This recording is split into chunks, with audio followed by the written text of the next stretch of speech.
Jesus can use anybody, anywhere, anytime. Are you ready for that? Coach Borges from Dallas in Texas. His next teacher.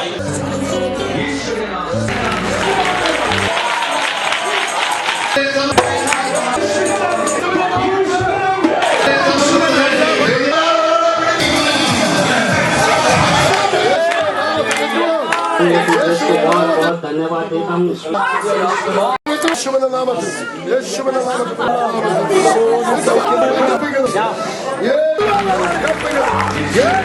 ഇന്ന് നമ്മൾ ചിന്തിക്കാൻ പോകുന്നത് 25ാമത്തെ അത്ഭുതമാണ്. Price the Lord. അതിലേക്ക് കടന്നു വരുന്നതിന് മുമ്പ് നിങ്ങൾക്ക് എല്ലാവർക്കും വേഗം വരുന്നവനായ കർത്താവായ യേശു ക്രിസ്തുവിൻ്റെ ധന്യമുള്ള നാമത്തിൽ എൻ്റെ സ്നേഹ വന്ദനവും അറിയിക്കുന്നു. 25ാമത്തെ അത്ഭുതം.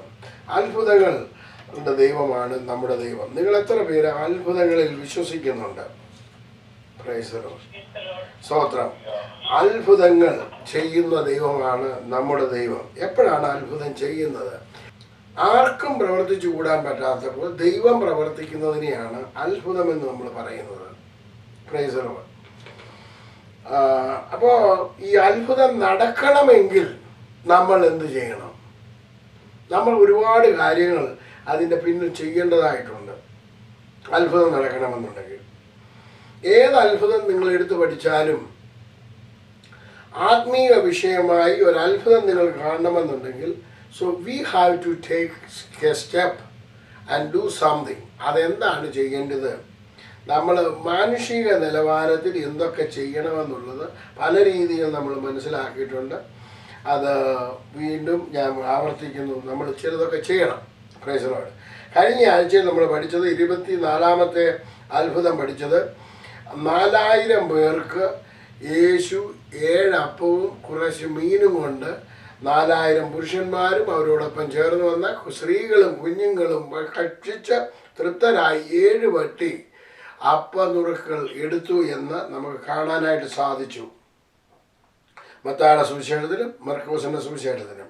ഇന്ന് മർക്കോസിൻ്റെ സുവിശേഷത്തിൽ മാത്രം രേഖപ്പെടുത്തിയിരിക്കുന്ന ഒരത്ഭുതമാണ് ബെത്സയിദയിൽ ഒരു കുരുടനെ സൗഖ്യമാക്കിയത്.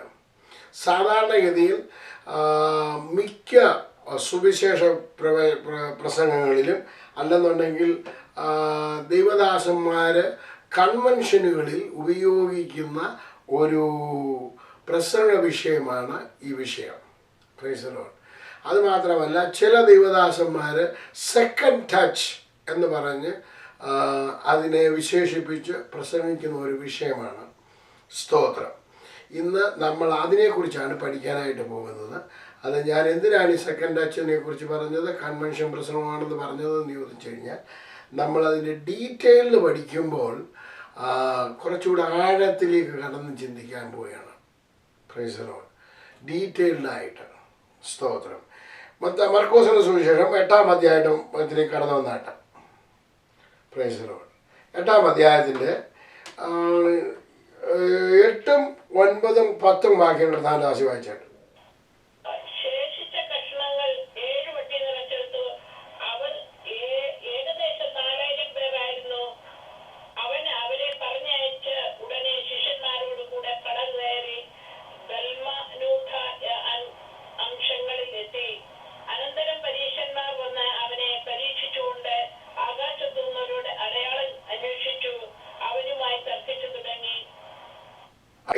അപ്പം കൊണ്ട് 4000 പേർക്ക് ഫുഡ് കൊടുത്തതും അവർക്ക് ശേഷിപ്പിച്ചതും എല്ലാം കണ്ട ഈ ജനം അതിനു മുമ്പ് 5000 പേർക്ക് കൊടുത്തതും കണ്ടു. അതുപോലെ തന്നെ അനേക അത്ഭുതങ്ങൾ നമ്മൾ കർത്താവിൻ്റെ പുസ്തകത്തിൽ അല്ല തിരുവചനത്തിൽ രേഖപ്പെടുത്തിയിട്ടില്ലാത്ത അനേക അത്ഭുതങ്ങൾ അവർ കണ്ടു. കാരണം അനേക രോഗികളെ സൗഖ്യമാക്കി, അനേക ഭൂതങ്ങൾ പുറത്തുപോയി. ഇതെല്ലാം രേഖപ്പെടുത്തിയിട്ടില്ല. ഇത്രയും എല്ലാം ചെയ്തിട്ടും ഇവർ ചോദിക്കുന്ന ചോദ്യം എന്തായിരുന്നു? 11ാമത്തെ വാക്യത്തിൽ ആകാശത്ത് നിന്ന്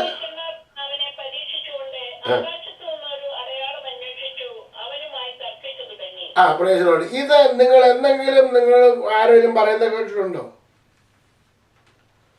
ഇല്ലെന്നുണ്ടെങ്കിൽ ഞാൻ പറയാം.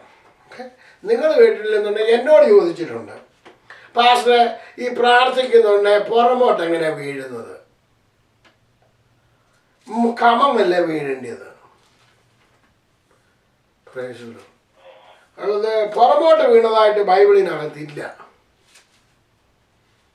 അവർ പറയുന്നത് ന്യായം മത്തായി യോഹന്നാന്റെ സുവിശേഷം 18-ാം അധ്യായം 6-7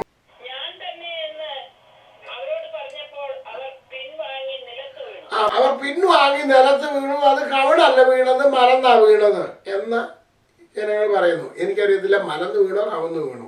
അപ്പം എന്നോട് ഒരു പാസ്റ്റർ ചോദിച്ചു, ഇത് വിശ്വസിക്കുന്നുണ്ടോ? ഞാൻ വേറൊരു സ്ഥലത്ത് ചെന്നപ്പോഴാണ്, പാസ്റ്ററെ ഈ പ്രാർത്ഥിക്കുന്നുണ്ടെ ഇങ്ങനെ വീഴണമെന്ന് ബൈബിളിനകത്തുണ്ടോ? അത് വീണിട്ട് അവർക്ക് എന്തോ കിട്ടി. പിന്നെ അവിടെ എവിടെയൊക്കെ അത്ഭുതം നടന്നെന്നൊക്കെ പറയുന്നുണ്ടല്ലോ. പക്ഷെ ഇവിടെ എന്താ നടക്കാത്തത്? ഇദ്ദേഹം എന്നോട് ചോദിക്കാനുള്ള കാര്യം എൻ്റെ DVD കണ്ടിട്ടുണ്ട്, എൻ്റെ ഇത് കണ്ടിട്ടുണ്ട്. പലരും വീഴുന്നതും പല രോഗികൾ സൗഖ്യമാകുന്നതും ഇദ്ദേഹം കണ്ടിട്ടുണ്ട്. അപ്പം എന്നെ ചോദ്യം ചെയ്യുകയാണ്, എന്തുകൊണ്ടാണ് ഇവർ വീണത്? വീണിട്ട് ഇവർക്ക് എന്തോ കിട്ടി. അപ്പോൾ ഇവരോട് എന്ത് മറുപടി പറയണ്ടേ? ഞാൻ പറഞ്ഞു, കർത്താവിൻ്റെ ദാസനെ, എനിക്കിത് അറിയത്തില്ല.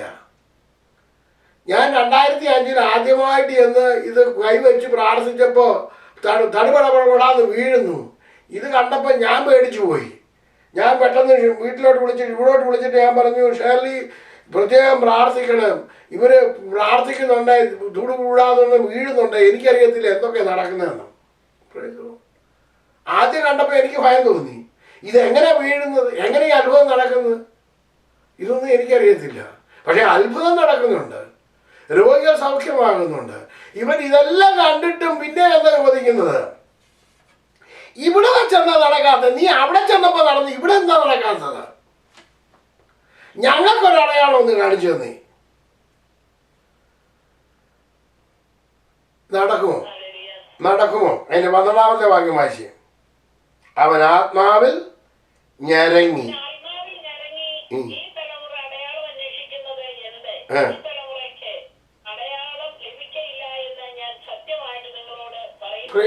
എനിക്ക് ഇത് തന്നെ പറയാനുള്ളൂ. ഇങ്ങനെ പറഞ്ഞുകൊണ്ട് നടക്കുന്നവർക്ക് അടയാളം കിട്ടത്തില്ല. കാരണം എന്നാണെന്നറിയാമോ? ഇവർക്ക് വിശ്വസിക്കാൻ അറിയത്തില്ല. ഇവരാരാന്ന് ചോദിച്ചു കഴിഞ്ഞു കഴിഞ്ഞാൽ മതത്തിൻ്റെ എന്ന് പറഞ്ഞു കഴിഞ്ഞാൽ റിലീജിയൻ്റെ വലിയ ആൾക്കാരാ. ഇവരെ കുറിച്ച് പറഞ്ഞു കഴിഞ്ഞാൽ ഇവർക്ക് അറിഞ്ഞുകൂടാത്ത ദൈവവചനങ്ങളില്ല. ഇവർക്കെല്ലാം വചനത്തിൻ്റെ A to Z അവർക്കറിയാം.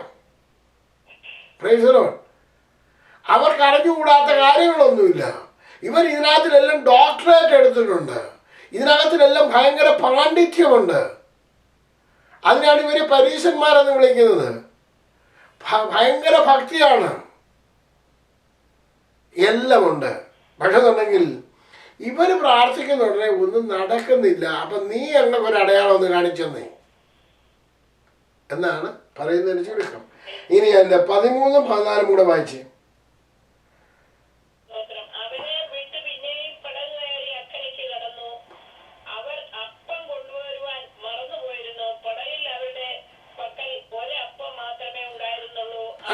ഏഴ് വട്ടി അപ്പം ഉണ്ടായിട്ടും ഒരപ്പം എടുത്തുണ്ടോ ഇവർ പോകുന്നത്. അപ്പൊ അത്രയ്ക്കും ധൃതി പിടിച്ചു പോരുകയാണെന്ന് ചുരുക്കം. കാരണം ഇവരുടെ ചോദ്യവും ഉത്തരവും എനിക്കറിയത്തില്ല എന്തുകൊണ്ടാണ് ഫാസ്റ്റായിട്ട് പോകുന്നത്, എന്തുകൊണ്ട് ഇവരപ്പം എടുത്തില്ല. മുമ്പേ ആണെന്നുണ്ടെങ്കിൽ 7 അപ്പം ഉണ്ടായിരുന്നു, ഇപ്പോൾ ഒരപ്പമേ കയ്യിലുള്ളൂ. 12 പേര് ഉണ്ടായിട്ട് ഒരപ്പമേ അവരുടെ കൈ കിട്ടിയുള്ളതെന്ന് പറഞ്ഞു കഴിഞ്ഞാൽ നിങ്ങൾ നീന്തി ചോദിക്കുക. 12 പേര് ഓരോ അപ്പം എടുത്തെന്ന് പറഞ്ഞാലും 12 അപ്പം എടുക്കാമായിരുന്നു. ഈ ഇസ്രായേൽ മക്കൾ മിസ്രൈമിൽ നിന്ന് പുറപ്പെട്ടു വന്നപ്പോൾ അവർക്ക് മാവ് കുഴച്ചത് അതേപടി എടുത്തുകൊണ്ട് പോകുന്നു എന്ന് നമുക്ക് വായിക്കുന്നുണ്ട്. കാരണം അവിടെ അത് ചീരകളിൽ പൊതിഞ്ഞ് പെട്ടെന്ന് എടുത്തുകൊണ്ട് പോരുകയാണ് ചെയ്തത്, ധൃതി പിടിച്ച് എന്ന് പറഞ്ഞ മാതിരി ഇവരും ഭയങ്കര ഫാസ്റ്റായിട്ട് അല്ലെന്നുണ്ടെങ്കിൽ സ്പീഡപ്പ് ചെയ്ത് പോരുകയായിരുന്നു എന്ന് മനസ്സിലാക്കാൻ സാധിക്കും എന്ന് ഞാൻ വിശ്വസിക്കുന്നു. അപ്പം കൊണ്ടുപോരുവാൻ മറന്നു പോയിരുന്നു. പ്രൈസ് ദി ലോർഡ് എന്നാണ് എഴുതിയിരിക്കുന്നത്. അതിൻ്റെ 15-ഉം 16-ഉം വായിച്ച്. അവനവരോട് നോക്കുവീൻ, പരീശന്മാരുടെ പുളിച്ചമാവും ഹെരോദാവിന്റെ പുളിച്ചമാവും സൂക്ഷിച്ചുകൊള്ളുവീൻ എന്ന് പറഞ്ഞു. നമുക്ക് അപ്പമില്ലായികയാൽ എന്ന് അവർ തമ്മിൽ തമ്മിൽ പറഞ്ഞു. പുളിച്ച മാവ് എന്ന് പറയുമ്പോൾ ഇവരുടെ ചിന്ത എങ്ങോട്ടാ പോയത്? നമുക്ക് അപ്പമില്ലായകയാൽ എന്ന് അവർ തമ്മിൽ തമ്മിൽ പറഞ്ഞു. നമ്മൾ ഇതുപോലുള്ള ആൾക്കാരാണ്. ഏതെങ്കിലും ഒരു കാര്യം കേട്ടാൽ ഉടനെ നമ്മൾ എന്ത് ചെയ്യും? നമ്മൾ അതിനെ നമ്മുടെയൊക്കെ ഇഷ്ടമുള്ള രീതി വ്യാഖ്യാനിക്കും എന്ന് പറഞ്ഞ മാതിരിയാണ് ഇവരും വ്യാഖ്യാനിച്ചത്. ഇഷ്ടമുള്ള രീതിയിൽ, അവർക്ക് ഇഷ്ടമുള്ള രീതിയിൽ അവരങ്ങ് വ്യാഖ്യാനിച്ചു. ഓ, ഇത് യേശു പറയുന്നതിൻ്റെ കാര്യം എനിക്ക് മനസ്സിലായി. എന്താ പത്രോസ്? ഓ, എനിക്കറിയാം, അത് നമ്മളോട് ഞാൻ അപ്പോഴേ പറഞ്ഞില്ല കുറച്ച് അപ്പം കൊണ്ട് എടുത്തോളാനെന്ന്.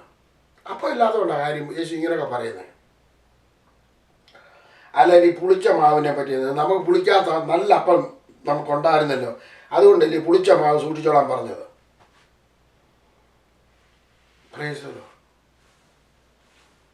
ഇന്ന് നമ്മൾ വ്യാഖ്യാനിക്കുന്ന അങ്ങനെയാ. ഈ കേക്ക് ഏതെങ്കിലും കാര്യം കിട്ടിയാൽ അതിനെ അവരവർക്ക് ഇഷ്ടമുള്ള രീതിയിൽ വ്യാഖ്യാനിച്ചോളയും. അവരവരുടെ വേർഷനിൽ നമ്മളങ്ങ് പോകും. എന്നാൽ കർത്താവ് അവിടെ എന്താണ് മീൻ ചെയ്തത് എന്ന് നോക്കി എനിക്ക് അവിടെ പറയുന്നത്, യേശു അവർ അറിഞ്ഞിട്ട് അവരോട്, അപ്പമില്ലായകയാൽ നിങ്ങൾ തമ്മിൽ പറയുന്നത് എന്ത്? ഇപ്പോഴും തിരിച്ചറിയുന്നില്ലയോ? ഗ്രഹിക്കുന്നില്ലയോ? നിങ്ങളുടെ ഹൃദയം കടുത്തിരിക്കുന്നുവോ? അപ്പൊ എന്തുകൊണ്ടാണ് നമുക്ക് കർത്താവ് പറഞ്ഞത് മനസ്സിലാകാത്തത്? ഹൃദയകാഠിന്യം കൊണ്ട്. എന്താ ഹൃദയകാഠിന്യം എന്ന് പറഞ്ഞാൽ? ഹാർട്ട് എന്ന് പറഞ്ഞു കഴിഞ്ഞാൽ അതിൻ്റെ അർത്ഥം എന്താ? ഞാൻ ഒരുപാട് പ്രാവശ്യം പറഞ്ഞിട്ടുള്ളതാണ്. ഹൃദയം തടിപ്പിച്ചു വെച്ചിരിക്കുകയാണ്. ഇന്ന് അനേകർ തടിപ്പിച്ചു വെച്ചിരിക്കുകയാണ്. കഴിഞ്ഞ ദിവസം എന്നോട് ഒരാൾ പറഞ്ഞു, ഒരാൾക്ക് ഭയങ്കര പ്രശ്നത്തിൽ കൂടെ പോവാ. ഞാൻ പറഞ്ഞു, സഹോദര, നിന്റെ ഈ പ്രശ്നത്തിന് പരിഹാരം കർത്താവിൻ്റെ അടുക്ക വേണം. അതിനില്ലേ ഞാൻ പ്രാർത്ഥിക്കാൻ വന്നത്. നീ രക്ഷിക്കപ്പെടണം, സ്നാനപ്പെടണം, പരിശുദ്ധാത്മാഭിഷേകം പ്രാപിക്കണം. ഇത് ഞാൻ പറഞ്ഞത് വേറൊരാളെ വിളിച്ചിട്ട് പറഞ്ഞു, ഓ പാസ്റ്റർക്ക് സ്നാനപ്പെടണമെന്ന് പറഞ്ഞു. അതായിരുന്നു പുള്ളിയുടെ വിഷയം. നീ എന്തിനാ വന്നത്? അതങ്ങ് മറന്നുപോയോ? നീ വന്നത് നിന്റെ വിഷയത്തിന് പരിഹാരം ഉണ്ടാകാൻ വേണ്ടി. പരിഹാരം ഉണ്ടാകാനുള്ളൊരു കാര്യങ്ങളാണ് ഞാൻ ഇപ്പം പറഞ്ഞു തന്നത്. ആദ്യം നീ അവകാശിയാകണം. ഇത് ലഭിക്കാനുള്ള മാർഗം എങ്ങനെയാണെന്ന് നോക്കണം എന്ന് പറഞ്ഞപ്പോൾ അതിനെ തിരിച്ച് ചിന്തിക്കുന്നത് ഹൃദയകാഠിന്യം എന്നാണ് അതിനെ പറയുന്നത്. ഹൃദയം കടിച്ചിരിക്കുന്നുവോ? ഇനി 18-ാമത്തെ വാക്യം, കണ്ണുണ്ടായിട്ടും കാണുന്നില്ലയോ? ചെവി ഉണ്ടായിട്ടും കേൾക്കുന്നില്ലയോ? ഓർക്കുന്നില്ലയോ? എത്ര ചോദ്യം ഉണ്ടെന്ന് നോക്കിയേ. തിരിച്ചറിയുന്നില്ലയോ?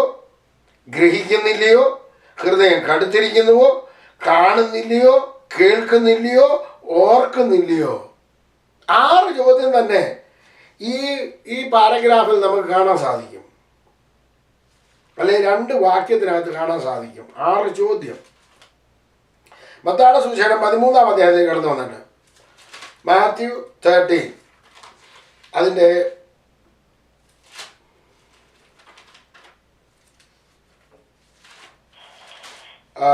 14-ാമത്തെ വാക്യം ഒന്ന് വായിച്ചേ.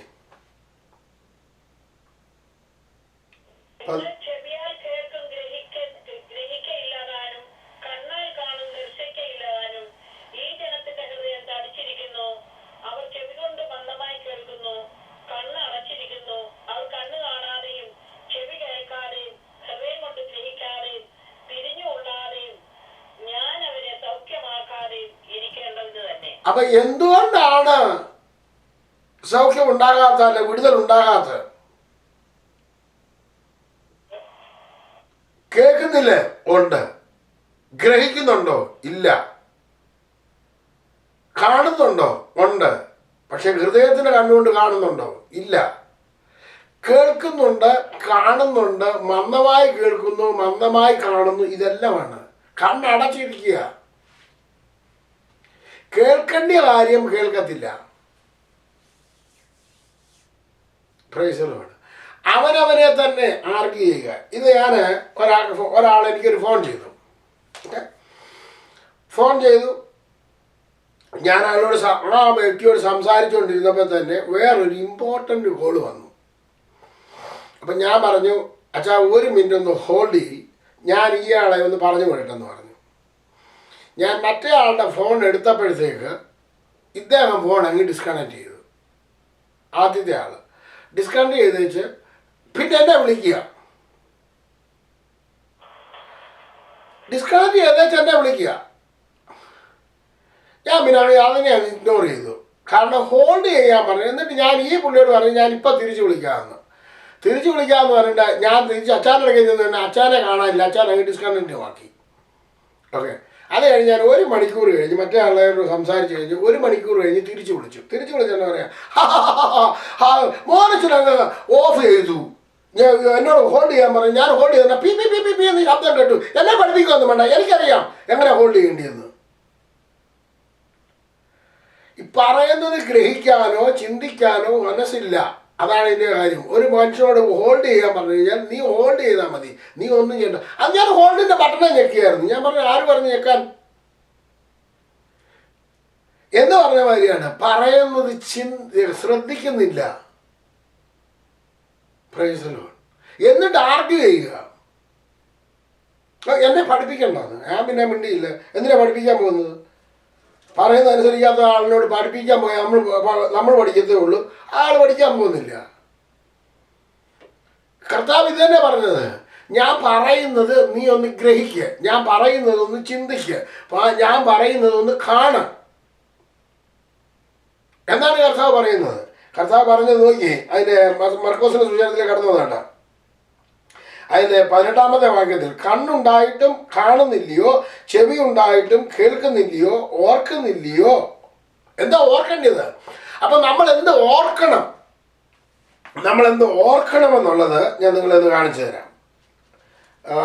1 ശമൂവേൽ 30-ാം അധ്യായം അതിൻ്റെ 6-ാമത്തെ വാക്യം മാത്രം ഒന്ന് വായിച്ചു.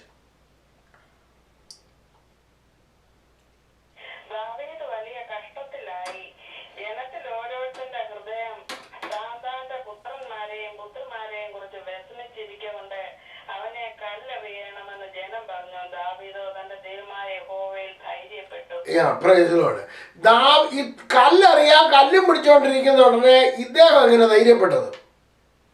വാടാ കല്ലെറിഞ്ഞോടാ എന്ന് പറഞ്ഞ് ധൈര്യപ്പെട്ട് മുന്നോട്ട് കയറി നിന്നോ? എറിയടാ കല്ലെന്ന് പറഞ്ഞ്.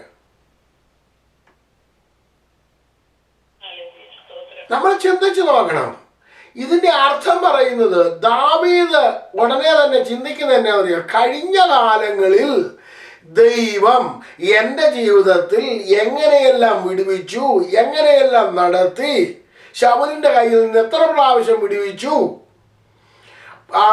ഗോലിയാത്തിന്റെ കയ്യിൽ നിന്ന് തന്നെ ദൈവം എങ്ങനെയാണ് വിടുവിച്ചത്, സിംഹത്തിന്റെ വായിൽ നിന്ന് എങ്ങനെയാണ് എന്നെ വിടുവിച്ചത്, കരടിയുടെ വായിൽ നിന്ന് എങ്ങനെയാണ് എന്നെ വിടുവിച്ചത്, ഇതെല്ലാം ഇദ്ദേഹം ഓർക്കാൻ തുടങ്ങി. ഒരു ഫ്ലാഷ് ഡ്രൈവ് പോകുന്ന മാതിരി ഇങ്ങനെ ചിന്തിക്കാൻ തുടങ്ങി. ഇപ്പൊ നമുക്കെല്ലാം ഉള്ള പ്രശ്നം എന്താന്ന് വെച്ചാൽ, ഇപ്പൊ നടക്കുന്ന വിഷയമാണ് നമ്മൾ ചിന്തിക്കുന്നത്. കഴിഞ്ഞ കാലങ്ങളിൽ നടന്നതിനെ കുറിച്ച് ഓർക്കണം, അതിനെക്കുറിച്ച് കാണണം, അതിനെക്കുറിച്ച് ഗ്രഹിക്കണം, അതിനെക്കുറിച്ച് ചിന്തിക്കണം. അതാണ് കർത്താവ് പറയുന്നത്. നീ ഓർക്കുന്നില്ലയോ, നീ ഗ്രഹിക്കുന്നില്ലയോ? Praise the Lord. ഇതെല്ലാം പറഞ്ഞതിന് ശേഷം നമുക്ക് തിരിച്ച് മർക്കോസിന്റെ സുവിശേഷത്തിലേക്ക് കടന്നു വരാം. അതിന്റെ 19-ഉം 20-ഉം വാക്യം വായിച്ചാട്ടെ കർത്താവ്ദാസി.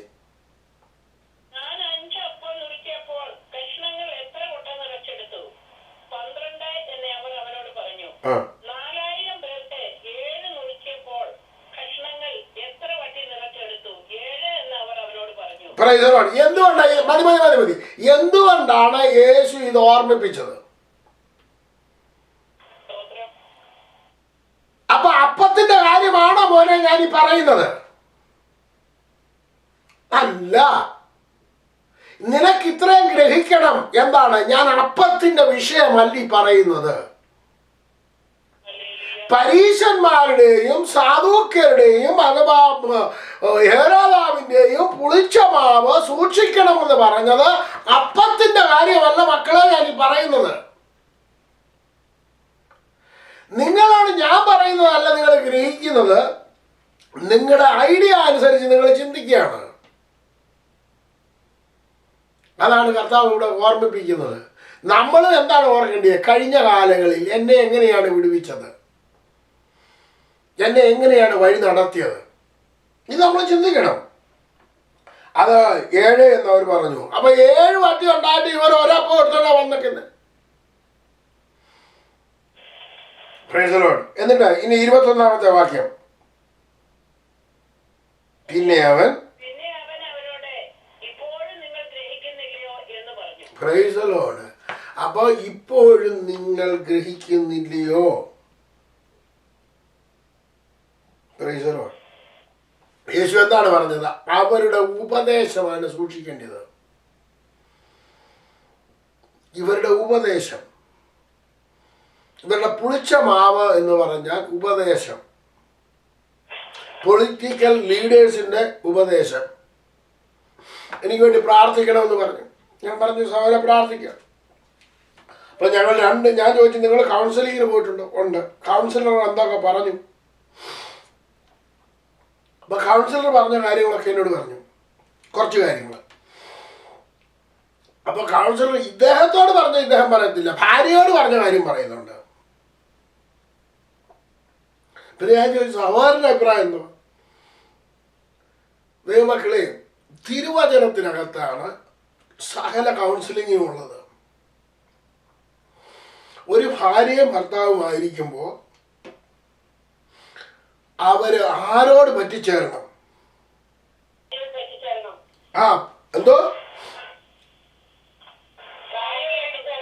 ഭാര്യ ആരോട് പറ്റിച്ചേരണം? ഭാര്യ അപ്പനോടും അമ്മയോടും പറ്റിച്ചേരണോ? അവര് അപ്പനോടും അമ്മയോടും പറ്റിച്ചേർന്നാൽ എന്തോ സംഭവിക്കും? ഇതാണ് ഈ കുടുംബങ്ങളിലെല്ലാം ഉണ്ടാകുന്നത്. അത് ഭർത്താവ് ആരോട് പറ്റിച്ചേരണമെന്നാ പറഞ്ഞേക്കുന്നത്. ഞങ്ങള് അപ്പനോടും അമ്മയോടും പറ്റിയിരിക്കും, ഞങ്ങളുടെ വീട്ടുകാരോട് പറ്റിയിരിക്കും.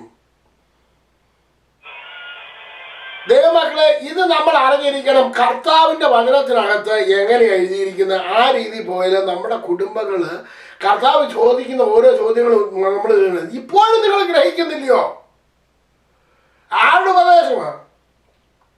നാട്ടുകാരുടെ ഉപദേശത്തിന് പുറകെ പോവാണ് പലരും കുടുംബം നേരെയാക്കാൻ. യേശുവിന്റെ അടുക്കൽ വരണം. കുടുംബം നേരെയാകണമെന്നുണ്ടെങ്കിൽ, ഭവനം നേരെയാകണമെന്നുണ്ടെങ്കിൽ, മക്കൾ നേരെയാകണമെന്നുണ്ടെങ്കിൽ, പ്രൈസ് ദി ലോർഡ്, യേശുവിന്റെ അടുക്കൽ വരണം. ഇനിയും അടുത്തതാണ് നമ്മൾ കാണാൻ പോകുന്ന അത്ഭുതത്തെ കുറിച്ച് നമ്മൾ മനസ്സിലാക്കാൻ പോകുന്നത്. ഇത്രയും നേരം ഇതിന്റെ ബാക്ക്ഗ്രൗണ്ട്, ഇതിന്റെ എന്ന് പറഞ്ഞു കഴിഞ്ഞാൽ ഫൗണ്ടേഷനാണ് നിങ്ങൾ കേട്ടത്. ഈ ഫൗണ്ടേഷനിൽ നിന്നുകൊണ്ടാണ് നമ്മൾ ഈ അത്ഭുതം കാണാൻ പോകുന്നത്. ഇനി നിങ്ങൾക്ക് അത്ഭുതം വായിക്കുന്നുണ്ട്, നിങ്ങൾക്ക് തന്നെ മനസ്സിലാകും. 22 മുതൽ 26 വരെയുള്ള വാക്യം വായിച്ചാട്ട്.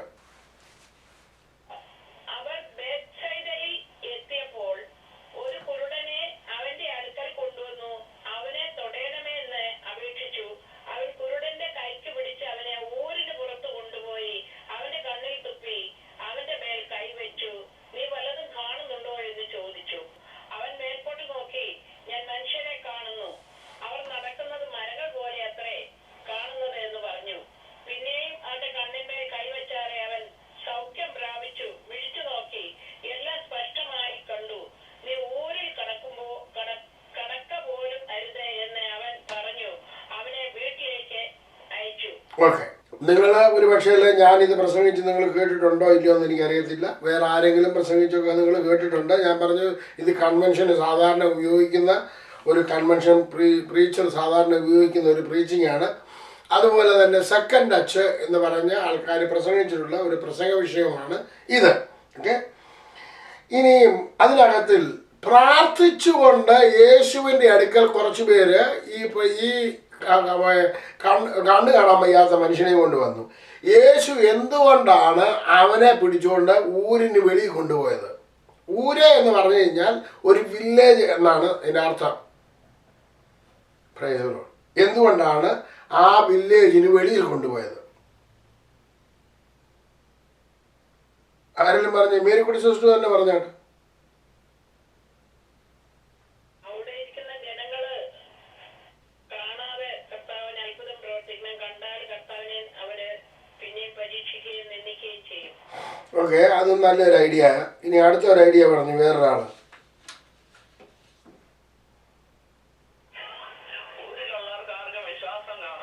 അതും നല്ല കാര്യമാണ്. ഇനി വേറൊരു ഐഡിയ പറഞ്ഞു.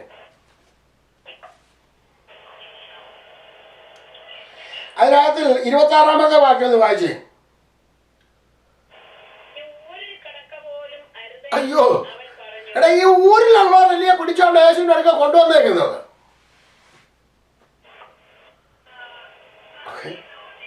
ഈ പാവങ്ങൾ തന്നെയല്ലേ പിടിച്ചോണ്ട് ഈ മനുഷ്യനെ യേശുവിന്റെ അടുക്ക കൊണ്ടുവന്നത് സൗഖ്യമാക്കാൻ? ആ, അതാ പറഞ്ഞത്. അപ്പൊ ആ മനുഷ്യനല്ലേ പിടിച്ചോണ്ട് വന്നേക്കുന്നത്.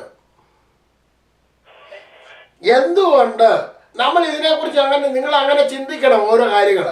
അപ്പൊ നിങ്ങൾ ചിന്തിക്കുന്ന ഉടനെ എന്ത് ചെയ്യുമെന്ന് വെച്ച് കഴിഞ്ഞാൽ ദൈവത്തിന്റെ ആത്മാവ് നിങ്ങളോട് സംസാരിക്കും. ഞാൻ എപ്പോഴും പറയുന്നതും ഇത് തന്നെയാണ്. നമ്മളൊരു വചനം വായിച്ചാൽ അതിനകത്തിൽ അതിനെ കണ്ടൻസ് എടുത്തിട്ട് നിങ്ങൾ തന്നെ അത് നിങ്ങളുടെ വിഷയം വെച്ചുകൊണ്ട് തന്നെ ചിന്തിക്കണം. നിങ്ങൾ അഭിമുഖീകരിക്കുന്ന വിഷയം വെച്ചുകൊണ്ട് തന്നെ ചിന്തിക്കണം. എന്തുകൊണ്ട് എന്നുള്ള ചോദ്യം നിങ്ങൾ വീണ്ടും വീണ്ടും അതിന്മേൽ കൊടുത്തുകൊണ്ട് നിങ്ങൾ ചിന്തിക്കുന്നുണ്ടെങ്കിൽ നിങ്ങൾക്ക് അതിന് മറുപടി കിട്ടും. ഓക്കെ, ഇനിയിപ്പോൾ ഞാൻ വായിക്കുന്നുണ്ട്, നിങ്ങൾ ശ്രദ്ധിച്ചാൽ മതി. അപ്പം നിങ്ങൾക്ക് മനസ്സിലാകും. ആ മേഖലയിലെത്തിയപ്പോൾ ഒരു കുള്ളനെ അവൻ്റെ അടുക്കൽ കൊണ്ടുവന്നു, അവനെ തൊടണമെന്ന് അപേക്ഷിച്ചു. നല്ലൊരു പ്രാർത്ഥനയായിരുന്നു. കർത്താവേ, നീ ഇവനെ സൗഖ്യമാക്കണം, നീ ഇവനെ തൊടണം, അല്ലായിരുന്നോ? യേശു ആ പ്രാർത്ഥനയ്ക്ക് മറുപടി കൊടുത്തിരിക്കുന്നു. അവനെ കുരുടന്റെ കൈക്ക് പിടിച്ചു, അവനെ ഊരിന് പുറത്ത് കൊണ്ടുപോയി, അവൻ്റെ കണ്ണിൽ തുപ്പി, അവൻ്റെ മേൽ കൈവച്ചു. നീ വല്ലതും കാണുന്നുണ്ടോ എന്ന് ചോദിച്ചു. അതാണ് നമ്മൾ ശ്രദ്ധിക്കേണ്ടത്. നീ വല്ലതും കാണുന്നുണ്ടോ എന്ന് യേശു അവനോട് ചോദിച്ചു. എന്നിട്ട് എന്ത് പറ്റി? അതിന് 24-ാമത്തെ വാക്യം വായിച്ചാട്ട്.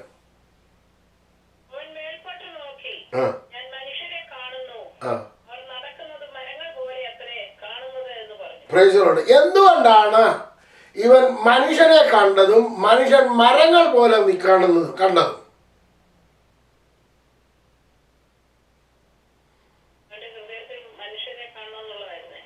ഓക്കെ. ഇനി എനിക്ക് കിട്ടിയ വെളിപ്പാട് ഞാൻ പറഞ്ഞു തരാം. അപ്പോൾ നിങ്ങൾക്ക് മനസ്സിലാകും. ഒരു പക്ഷേ ഈ മനുഷ്യൻ ജീവിതത്തിൽ ആരെയും കണ്ടിട്ടില്ല, മനുഷ്യനെ കണ്ടിട്ടില്ല. മനുഷ്യനെ പറ്റി ഇദ്ദേഹത്തിന്റെ ധാരണ മുഴുവൻ എന്തുവാ?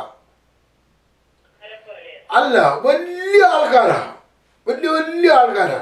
ഞാനാണ് ഏറ്റവും ചെറിയ.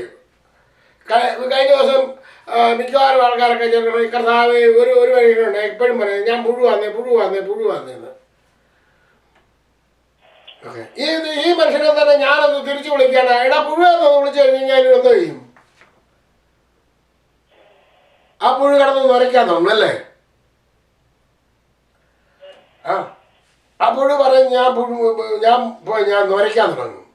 അപ്പം നിങ്ങൾ പുഴുമക്കളാണെന്നുണ്ടെങ്കിൽ ദൈവമക്കൾ ചിന്തിച്ചു നോക്കണം. നമ്മളെ തന്നെ താഴ്ത്തുകയല്ല, നമ്മളെ തന്നെ അപമാനിക്കുകയാണ് ചെയ്യുന്നത്. നമ്മളെ രക്ഷിച്ച ദൈവത്തെയും അപമാനിക്കുകയാണ് ചെയ്യുന്നത്. അത് വേറൊരു വിഷയം. ഇനി നോക്കണം, ഈ മനുഷ്യൻ കണ്ടേക്കുന്നത് ഞാൻ തീരെ കുഞ്ഞു മനുഷ്യരൊക്കെ വലിയ ആൾക്കാരാ. ഇപ്പൊ അവന്റെ ഹൃദയത്തിൽ അവൻ എങ്ങനെയാ കാണുന്നത്? ആ കണ്ടതാണ് അവന്റെ കണ്ണുകൊണ്ട് അവൻ കണ്ടത്. Price the Lord.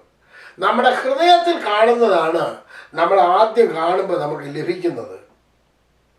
Price the Lord. ഹൃദയത്തിൽ എന്താണ് കണ്ടത്? മനുഷ്യൻ വലിയ മരങ്ങൾ പോലെ വലിയ ആൾക്കാർ. യേശു തൊട്ടിട്ട് സൗഖ്യമാകാഞ്ഞിട്ടാണോ? അല്ല, മനുഷ്യന്റെ ചിന്ത എന്തായിരുന്നു എന്നുള്ളതാണ് നമ്മുടെ ചിന്ത. ഇനി അടുത്ത വാക്യം വായിച്ചോട്ടെ. പിന്നെയും അവന്റെ കണ്ണിന്മേൽ കൈവച്ചു വെച്ചാറെ അവൻ സൗഖ്യം പ്രാപിച്ചു, വിളിച്ചു നോക്കി, എല്ലാം സ്പഷ്ടമായി കണ്ടു. അപ്പൊ ഇനി സ്പഷ്ടമായിട്ട് ഇപ്പൊ ഇവൻ ഈ ഊരിൽ വന്നാൽ ഇവൻ മനുഷ്യനെ എങ്ങനെയായിരിക്കും കാണുന്നത്?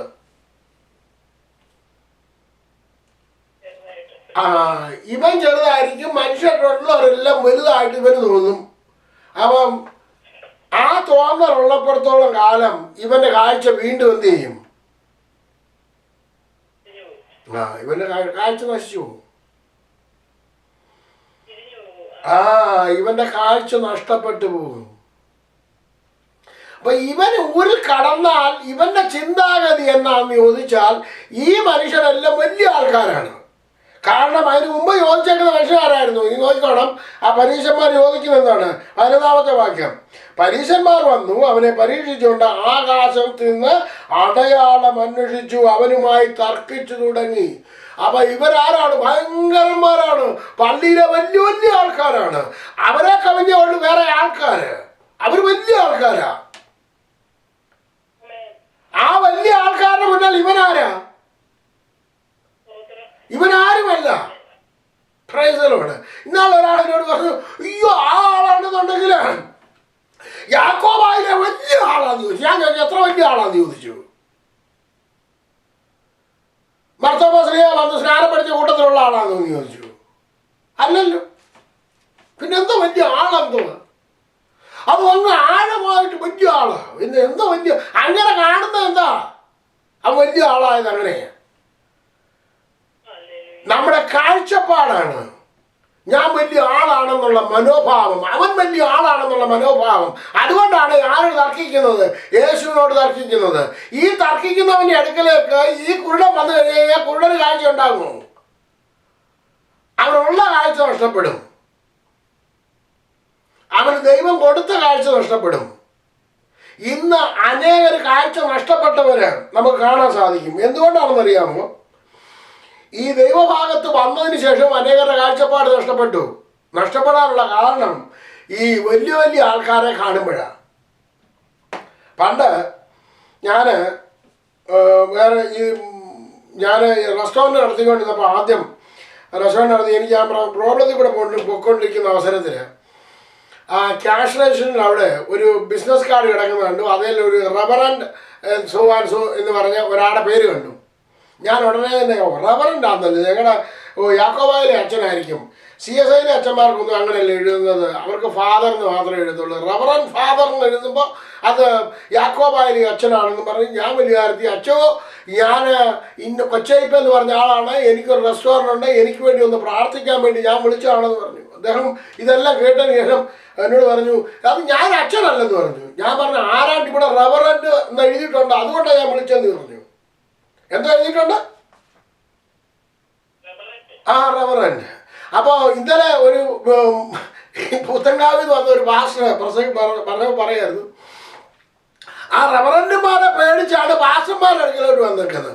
അപ്പൊ പാസ്റ്റർമാരല്ല ഇപ്പൊ ആരായി കഴിഞ്ഞു? റവറൻഡ് ആയി കഴിഞ്ഞു. ഇനിയിപ്പോ അത് പേടിച്ച് ഇനി എങ്ങോട്ടാ പോകേണ്ടത്? ഇനി അത് ആ റവറൻഡിനെയും ബിഷപ്പിനെയും പേടിച്ചിട്ടാണ് ഇങ്ങോട്ട് വന്നത്, ദൈവസഭയിലോട്ട് വന്നത്. അവിടെ വന്നപ്പോഴത്തേക്ക് ഇവരെല്ലാം ആരായി കഴിഞ്ഞു? ഈ വലിയ കാഴ്ചപ്പാട്, അയ്യോ അവൻ വലിയവനാ. ഞാൻ പറഞ്ഞ മനസ്സിലാകുന്നുണ്ടോ? ഇപ്പൊ റവറൻഡ് ഡോക്ടർ ഇല്ലെങ്കിൽ പിന്നെ നടക്കത്തില്ല. നടക്കുമോ?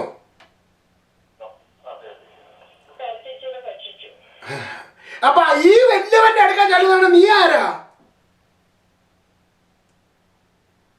നീ കുഞ്ഞ. അപ്പൊ ഈ കുഞ്ഞന്റെ കാഴ്ചപ്പാട് എങ്ങനെ ആയിരിക്കും? കിട്ടിയ കാഴ്ചപ്പാടിവിടെ പോകും. കിട്ടിയ കാഴ്ചപ്പാട് പോകും. എൻ്റെ സഹോദരങ്ങളെ, കിട്ടിയ കാഴ്ചപ്പാട് പോകാതിരിക്കണമെന്നുണ്ടെങ്കിൽ നിങ്ങൾ എന്ത് ചെയ്യണമെന്നറിയാമോ? ഈ ഊരി കടക്ക് പോലും വരുത്. ഈ ഊരി കടക്ക് പോലും വരുത്. മനസ്സിലായെന്ന് ഞാൻ വിശ്വസിക്കുന്നു. ആ ഊരി കടന്നാൽ എന്താ പറ്റും ഇവന്? ഈ കുള്ളന്, ഇവന് കാഴ്ച നഷ്ടപ്പെട്ടു പോകും. ഇന്ന് അനേകരുടെ കാഴ്ചപ്പാട് പോയേക്കുന്നത് എന്താണെന്നറിയാമോ? പരീക്ഷന്മാരടക്കം നിൽക്കുന്നത് കൊണ്ടാ. ഇന്ന് അനേക പരീക്ഷന്മാരുടെ കൂടെ ജീവിതം. Price the Lord. ദൈവമക്കളെ, നീ ഒന്ന് കാണിച്ചു തരാമോ? എന്നോട് പറഞ്ഞു ചോദിച്ചു. ഞാൻ എന്തിനാ ഇത് പറയുന്നതെന്ന് വെച്ച് കഴിഞ്ഞാൽ, you have to understand the word of God. കർത്താവിൽ നിന്ന് നിങ്ങൾ പ്രാപിച്ചുകൊണ്ടിരിക്കുമ്പോൾ നിങ്ങളത് മതി എന്ന് വെപ്പീൻ. യേശുവിൽ നിന്നുമാണ് നിങ്ങൾ പഠിക്കുന്നത്. യേശു പറഞ്ഞത് നിങ്ങൾ ചെയ്യാനായിട്ട് പഠിക്കണം. അത് കഴിഞ്ഞിട്ട് വേണം പിന്നെ മനുഷ്യനിൽ നിന്ന് പഠിക്കാൻ. പൗലോസ് എന്താ പറയുന്നത്? പൗലോസ് പറയുന്നത് ഞാൻ കർത്താവിൽ നിന്ന് പ്രാപിച്ചാണ് നിങ്ങൾ കേൾപ്പിച്ചു തരുന്നത്. പഠനം വഴിക്കാണെന്നാണോ? അല്ല, പഠനം നല്ലതാണ്. പക്ഷെ പഠിക്കുന്നത് എവിടെ നിന്നാണെന്ന് ചിന്തിച്ചോണം. ആരിൽ നിന്നാണ് പഠിക്കുന്നത്? എന്താണ് പഠിക്കുന്നത്? ഗലാത്യ ലേഖനം 1:15 വാക്യം വെച്ച്. എന്റെ ജനനം മുതൽ എന്നെ വേർതിരിച്ച തന്റെ കൃപയാൽ വിളിച്ചിരിക്കുന്ന ദൈവം തന്റെ പുത്രനെ കുറിച്ചുള്ള സുവിശേഷം ഞാൻ ജാതികളുടെ ഇടയിൽ അറിയിക്കേണ്ടതിന് അവനെ എന്നിൽ വെളിപ്പെടുത്തുവാൻ പ്രസാദിച്ചപ്പോൾ ഞാൻ മാംസരക്തങ്ങളോട് ആലോചിക്കുകയോ എനിക്ക് മുൻപേ അപ്പോസ്തലന്മാരായവരുടെ അടുക്കൽ യെരൂശലേമിലേക്ക് പോവുകയോ ചെയ്യാതെ നേരെ അറബിയിലേക്ക് പോവുകയും ദമസ്കോസിലേക്ക് മടങ്ങി പോവുകയും ചെയ്തു. അതിന് 1:10 വായിച്ചേ. ഇപ്പോൾ ഞാൻ മനുഷ്യരെയോ ദൈവത്തെയോ അല്ല മനുഷ്യരെ സന്തോഷിപ്പിക്കുവാൻ സന്തോഷിപ്പിക്കുന്നത് അല്ല, ഞാൻ മനുഷ്യരെ പ്രസാദിപ്പിക്കുവാൻ നോക്കുന്നുവോ? ഇന്നും ഞാൻ മനുഷ്യരെ പ്രസാദിപ്പിക്കുന്നു എങ്കിൽ ക്രിസ്തുവിന്റെ ദാസനായിരിക്കയില്ല. Price the Lord. ക്രിസ്തുവിന്റെ ദാസനും ദാസിയുമായി ഇരിക്കാൻ വേണ്ടിയാണ് നിങ്ങൾ ആരിൽ നിന്ന് പഠിക്കണമെന്ന് പറയുന്നത്? ക്രിസ്തുവിൽ നിന്ന് പഠിക്കണം. ഞാൻ മുമ്പേ എന്താ പറഞ്ഞത്? ഞാൻ പറഞ്ഞതല്ല നിങ്ങൾ കേൾക്കേണ്ടതെന്ന് പറഞ്ഞത്. നിങ്ങൾ ചിന്തിക്കണം, നിങ്ങൾ കർത്താവിനോട് ചോദിക്കണം, നിങ്ങൾ കർത്താവിൽ നിന്ന് പ്രാപിക്കണം.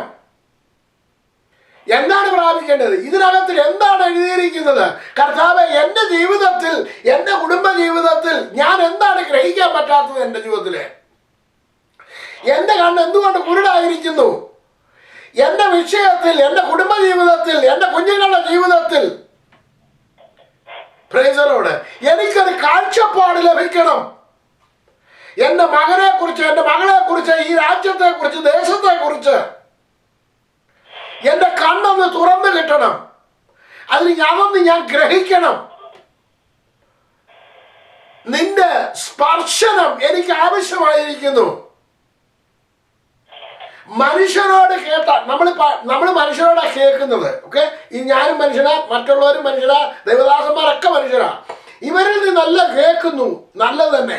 എന്നാൽ കേട്ടതിന് ശേഷം എന്ത് ചെയ്യണം? നിങ്ങൾ ധ്യാനിക്കണം. വചനം ഓരോരുത്തരും ധ്യാനിക്കണം. ഇതിനകത്തുനിന്ന് കർത്താവേ എന്നോട് നീ സംസാരിക്കണം. ആ ദൈവദാസന് കിട്ടിയ പോലെ വെളിപ്പാട് എനിക്ക് ലഭിക്കണം. ആ ദൈവദാസിക്ക് കിട്ടിയ വെളിപ്പാട് എനിക്ക് ലഭിക്കണം. ഈ വെളിപ്പാട് ലഭിച്ചെങ്കിൽ മാത്രമേ ദൈവമക്കളെ നമ്മുടെ ജീവിതത്തിൽ നമ്മൾ അഭിമുഖീകരിക്കുന്ന വിഷയത്തിൽ നിങ്ങൾക്ക് വിടുതൽ ഉണ്ടാകത്തുള്ളൂ. എൻ്റെ കുഞ്ഞിൻ്റെ വിവാഹം നടക്കണം, മകളുടെ വിവാഹം നടക്കണം, മക്കളുടെ വിവാഹം നടക്കണം, ഇതെല്ലാം നിങ്ങൾ ആഗ്രഹിക്കുന്നു. അല്ലെന്നുണ്ടെങ്കിൽ എൻ്റെ കുടുംബത്തിൻ്റെ പ്രശ്നങ്ങൾ പരിഹാരം ഉണ്ടാകണം. എങ്ങനെ ഉണ്ടാകും? എൻ്റെ രോഗത്തിന് സൗഖ്യം കിട്ടണം. എങ്ങനെ ഉണ്ടാകും? വേറൊരാൾ പറയുന്നത് ഞാൻ കേൾക്കുന്നു, മറ്റുള്ളവരിൽ നിന്നുള്ള ഉപദേശം ഞാൻ കേൾക്കുന്നു. എന്നാൽ കർത്താവേ, നീ എന്നോട് സംസാരിക്കണം. നിന്റെ പരിശുദ്ധാത്മാവ് എന്നെ സകല സത്യത്തിലും വഴി നടത്തണം. അത് നമ്മൾ ആഗ്രഹിക്കണം. Praise the lord. പരീശന്മാരുടെ ഭക്തിയോ പരീശന്മാരുടെ ചിന്തയോ നമ്മളിൽ നാം വിടണം. Praise the lord. എങ്കിൽ മാത്രമേ നമുക്ക് ദൈവത്തിൽ നിന്നും പ്രാപിക്കുവാനും. അതുകൊണ്ടാണ് പൗലോസ് പറഞ്ഞത്, ഞാൻ ആരുടെ കയ്യിൽ നിന്നും പഠിച്ചതല്ല. ഞാൻ ആരെയിൽ നിന്ന് പഠിച്ചതാണ്? ഞാൻ പ്രാപിച്ചത് എവിടുന്നാണ്? കർത്താവിൽ നിന്നും പ്രാപിച്ചതാണ്. അതുകൊണ്ടാണ് പൗലോസ് പറയുന്നത് വെളിപ്പാടുകളുടെ ആധിക്യത്താൽ എന്ന് പറയുന്നത്. വെളിപ്പാടുകളുടെ ആധിക്യം. എനിക്കൊരു വെളിപ്പാട് കിട്ടിയെന്നുണ്ടെങ്കിൽ നിങ്ങൾക്ക് വേറൊരു വെളിപ്പാട് ലഭിക്കണം. അങ്ങനെ ഓരോരുത്തർക്കും അവരവരുടെ ജീവിതത്തിൽ വിടുതലിന് വേണ്ടിയുള്ള വെളിപ്പാട് ലഭിക്കണം. അത് കർത്താവ് തരും. എന്നോട് പറഞ്ഞു ഊരി കടക്കരുതെന്ന് പറഞ്ഞു കഴിഞ്ഞാൽ ഞാൻ കടക്കരുത്. നിങ്ങളോട് പറഞ്ഞു വേറൊരാൾ നിങ്ങൾക്ക് വേണ്ടി പ്രാർത്ഥിച്ചതല്ലേ, ആ ആളല്ലേ കൊണ്ടുവന്നത്, അവരോടൊക്കെ പോകരുതെന്നാണോ പറഞ്ഞതിൻ്റെ അർത്ഥം? Price the Lord. എന്നെ ഈ പ്രാർത്ഥിച്ച് യേശുവിൻ്റെ അടുക്ക കൊണ്ടുവന്നു. കഴിഞ്ഞ ദിവസം ഞാനിത് ധ്യാനിച്ചപ്പോൾ എന്നോട് ദൈവത്തിൻ്റെ ആത്മാവ് തന്നെ പറയാനിടയായി. ഞാൻ പ്രാർത്ഥിച്ചു സൗഖ്യമായി വിടുതൽ കിട്ടിയ ഒരാൾ എൻ്റെ അടുക്ക പിന്നെ തിരിച്ചു പോലും വന്നിട്ടില്ല. ഓക്കെ, ഞാൻ ഇത് ഈ കഴിഞ്ഞ ദിവസം ധ്യാനിച്ച് അവർ അനേക പ്രാവശ്യം പ്രസംഗിച്ചിട്ടുള്ളതാണ്. പക്ഷേ എന്നുണ്ടെങ്കിൽ ഇന്നലെയാണ് എനിക്ക് ആ വെളിപ്പാട് കിട്ടിയത്. അവൻ എന്തുകൊണ്ട് വന്നില്ല? കർത്താവ് അവരുടെ പോകണ്ടെന്ന് പറഞ്ഞു. എന്തുകൊണ്ടാണ് പോകണ്ടാത്തത്? അത് കർത്താവിനറിയാം എന്താ പോകണ്ടാത്തത്. അവനെ എവിടെ വിടണമെന്നുള്ളത് കർത്താവിന് അറിയാവുന്നത്. ഒരു പക്ഷേ നിങ്ങൾ പ്രാർത്ഥിച്ചു കാണും, നിങ്ങൾ ഇടയ്ക്ക് ചെല്ലരുതെന്ന് കർത്താവ് പറഞ്ഞിട്ടുണ്ടായിരിക്കും. അതുകൊണ്ട് നിങ്ങൾ വിഷമിക്കേണ്ട. നിങ്ങളുടെ പ്രാർത്ഥന വൃഥാവായെന്നല്ല അതിൻ്റെ അർത്ഥം. ഈ പ്രാർത്ഥിച്ചവരുടെ അടുക്കലോട്ടാ ചെല്ലരുതെന്ന് കർത്താവ് പറഞ്ഞത്. എന്തുകൊണ്ടാണെന്നുള്ളവരെ എനിക്കറിയത്തില്ല. അത് നമുക്കത് വെളിപ്പാടായിട്ട് ലഭിക്കണം. അത് പല രീതിയിൽ കിട്ടും. ഒരു പക്ഷേ പരീക്ഷന്മാരുള്ളത് കൊണ്ടായിരിക്കാം, അല്ലെന്നുണ്ടെങ്കിൽ അവരുടെ കാഴ്ച നഷ്ടപ്പെട്ടതുകൊണ്ടായിരിക്കാം, ഏതെങ്കിലും കാര്യമായിരിക്കാം. പക്ഷെ എന്നുണ്ടെങ്കിൽ അത് എനിക്ക് കിട്ടിയ വെളിപ്പാടല്ല ഒരു പക്ഷേ നിങ്ങൾക്ക് കിട്ടുന്നത്. നിങ്ങൾക്ക് കിട്ടേണ്ട വെളിപ്പാട് നിങ്ങൾക്ക് ലഭിക്കണം. Price the Lord. ഒരു പക്ഷേ നിങ്ങളുടെ മക്കൾ കഴിഞ്ഞ ദിവസം ഒരു വീട്ടിൽ വലിയ പ്രശ്നങ്ങളുണ്ടായി. പ്രശ്നം എന്താണെന്ന് വെച്ച് കഴിഞ്ഞാൽ ഒരമ്മാമ്മ ഒരുപാട് പ്രാർത്ഥിച്ചു, ഒരുപാട് വർഷം പ്രാർത്ഥിച്ചു. 25 വർഷത്തിന് ശേഷം മകനും കുടുംബവും രക്ഷിക്കപ്പെട്ട് സ്നാനപ്പെടാനിടയായി. പണ്ടുതന്നെ അമ്മാമ്മ പോകുന്നിടത്തല്ല പോകേണ്ടത്, അവനെ പോകേണ്ടത്. അവർ വേറെ ചേർച്ചിലാണ് പോകുന്നത്, അമ്മാമ്മ വേറെ ചേർച്ചിലാണ് പോകുന്നത്. എടാ അമ്മാമ്മ പറയുന്നത് നീ എൻ്റെ കൂടെ വേണം മോനെ. അവൻ പറയുന്നത് എനിക്ക് അവനവിടെ പോകേണ്ടത്. എടാ അവൻ അവിടെ കിട്ടിയ വെളിപ്പാട്, അവൻ അവിടെ പോകുന്നു. അല്ലെന്നുണ്ടെങ്കിൽ ദൈവം അവനോട് അവിടെ പോകാനാണ് പറഞ്ഞേക്കുന്നത്. അതിന് അമ്മാമ്മ എന്തിനാ വിഷമിക്കുന്നത്? അമ്മാമ്മ അവനോടാണ് പോവുക, അതല്ല ചെയ്യേണ്ടത്. ദൈവമക്കളെ, നമ്മൾ ചിന്തിക്കണം, നമുക്ക് ഏത് രീതിയിലുള്ള വെളിപ്പാടാണ് ലഭിക്കുന്നത്. അത് നിങ്ങൾ പ്രാപിക്കാൻ പഠിക്കണം. Price the Lord. നിങ്ങൾ അഭിമുഖീകരിക്കുന്ന വിഷയം നമ്മൾ കർത്താവിനെ പരീക്ഷിച്ച് കർത്താവ് പറഞ്ഞിരിക്കുക എന്താ പറയുക? കർത്താവിൻ്റെ ആത്മാവിൽ ഞരങ്ങി അടയാളം ചോദിച്ചുകൊണ്ട് ചെല്ലുകയാണ്. നമുക്ക് അടയാളമല്ല വേണ്ടത്. Price the Lord.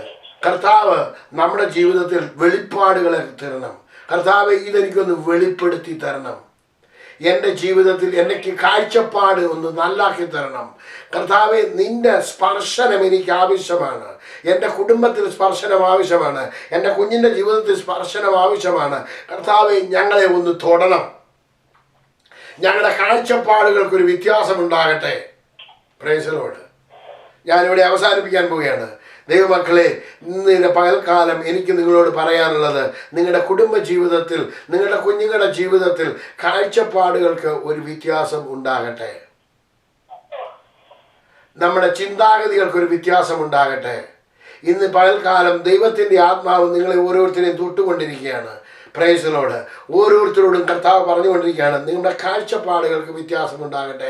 വലിയവനെന്നുള്ള മനോഭാവം നമ്മൾ മാറിക്കളയട്ടെ. ഞാൻ ചെറിയവനെന്നുള്ള മനോഭാവം മാറിക്കളയട്ടെ. Praise the Lord. യേശു പറഞ്ഞത് മാത്രം ചിന്തിക്കുക. യേശു പറഞ്ഞിരിക്കുന്നത്, നിങ്ങൾ എൻ്റെ സ്നേഹിതന്മാരാകൊണ്ട് പിതാവ് നിങ്ങൾക്ക്. അതുകൊണ്ട് ഒന്ന് വായിച്ച് ഞാൻ ഇവിടെ അവസാനിപ്പിക്കാം. യോഹന്നാന്റെ സുവിശേഷം 15-ാം അധ്യായത്തിൻ്റെ 15-ാമത്തെ വാക്യം വായിച്ചാട്ട്. ഞാൻ നിങ്ങളെ ദാസന്മാർ എന്ന് ഇനി പറയുന്നില്ല. ഞാൻ എന്റെ പിതാവിനോട് കേട്ടതെല്ലാം നിങ്ങളോട് അറിയിച്ചതുകൊണ്ട് നിങ്ങളെ സ്നേഹിതന്മാർ എന്ന് പറഞ്ഞിരിക്കുന്നു. അപ്പൊ ഞാൻ ചോദിക്കട്ടെ, നിങ്ങൾ യേശുവിന്റെ സ്നേഹിതന്മാരാണെന്നുണ്ടെങ്കിൽ നിങ്ങൾ വെറും കർത്താവേ ഞാൻ പുഴുക്കളാണെന്ന് പറഞ്ഞു കഴിഞ്ഞാൽ പുഴുവിന്റെ സ്നേഹിതൻ ആരാണ്? വലിയ പുഴു അല്ലേ? അപ്പൊ യേശുവിനെ അങ്ങനെ പുഴു ആക്കണ്ട നിങ്ങൾ. Price the Lord. ഞാൻ എന്തുകൊണ്ടാണ് പറയുന്നതെന്ന് വെച്ച് കഴിഞ്ഞാൽ ഹൃദയവേദനയോടെയാണ് പറയുന്നത്. നമ്മൾ ഓരോരുത്തരും യേശുവിൻ്റെ സ്നേഹിതനാണ്. നമുക്ക് മുഴുവനും അറിയിച്ചു തരുന്നത് അവൻ്റെ സ്നേഹിതന്മാർക്കാണ്. യേശുവിനെ സ്നേഹിക്കാൻ പഠിക്കുന്നുണ്ട്. പിതാവിനോട് കേട്ടത് മുഴുവനും അവൻ അറിയിച്ചു തരും. കർത്താവേ, നീ എനിക്ക് വെളിപ്പാട് തന്ന് എന്നെ ഒന്ന് അറിയിച്ചു തരണം. നിന്റെ ആത്മാവ് എനിക്ക് സകലതും ഒന്ന് വെളിപ്പെടുത്തി തരണം. ഞാൻ അറിയേണ്ട കാര്യങ്ങൾ, എൻ്റെ കുടുംബജീവിതത്തിലെ പ്രശ്നങ്ങൾ, മുമ്പ് പറഞ്ഞ കാര്യം, എൻ്റെ അപ്പം മരിച്ചുപോയി, അതുകൊണ്ട് ഞാൻ ഇനിയും ദൈവത്തെ സേവിക്കുന്നില്ല. കർത്താവ്, എൻ്റെ അപ്പം മരിച്ചു. ഞാൻ ആ സഹോദരി പറഞ്ഞു, എൻ്റെ അമ്മ പ്രാർത്ഥിക്കുന്നവളായിരുന്നു. എൻ്റെ അമ്മയ്ക്ക് 4 ആൺമക്കളുണ്ടായിരുന്നു. മൂത്തവൻ മരിച്ചുപോയി.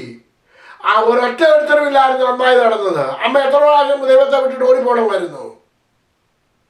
26 വർഷം 30 വർഷത്തിന് ശേഷം എനിക്ക് 44 വയസ്സുള്ളപ്പോഴാണ് ഞാൻ ദൈവഭാഗത്ത് വന്നത്. Price the lord. അപ്പൊ ചിന്തിച്ചു നോക്കാൻ, നമ്മൾ എന്തെങ്കിലും ഒരു വിഷയം കണ്ടോ, എൻ്റെ കർത്താവ് പ്രാർത്ഥനയ്ക്ക് മറുപടി കിട്ടിയില്ല, അതിന്റെ വെളിപ്പാട് പ്രാപിക്കണം. ഒരു പക്ഷേ നിങ്ങൾ പ്രാർത്ഥിച്ചു ഉടനെ മറുപടി കിട്ടിയില്ല, ഓ എൻ്റെ കൊച്ചിൻ്റെ വിവാഹം നടന്നൊന്നുമില്ല, അതുകൊണ്ട് ഞാൻ വിശ്വസിക്കുന്നില്ല എന്നല്ല ഇതിനർത്ഥം. കർത്താവേ, എന്തുകൊണ്ട് എൻ്റെ ഈ വിഷയത്തിൽ പരിപാടി ഉണ്ടായില്ല? He have an answer for you. കർത്താവ് ആ ആൻസർ പറയും. അതിനായി കാത്തിരിക്കാം. ദൈവം നിങ്ങളെ അനുഗ്രഹിക്കട്ടെ എന്ന് പ്രാർത്ഥിച്ചുകൊണ്ട് ഞാൻ എൻ്റെ വാക്കുകളെ അവസാനിപ്പിക്കുന്നു. നമുക്ക് പ്രാർത്ഥിക്കാം. ദൈവം നിങ്ങളെ അനുഗ്രഹിക്കട്ടെ.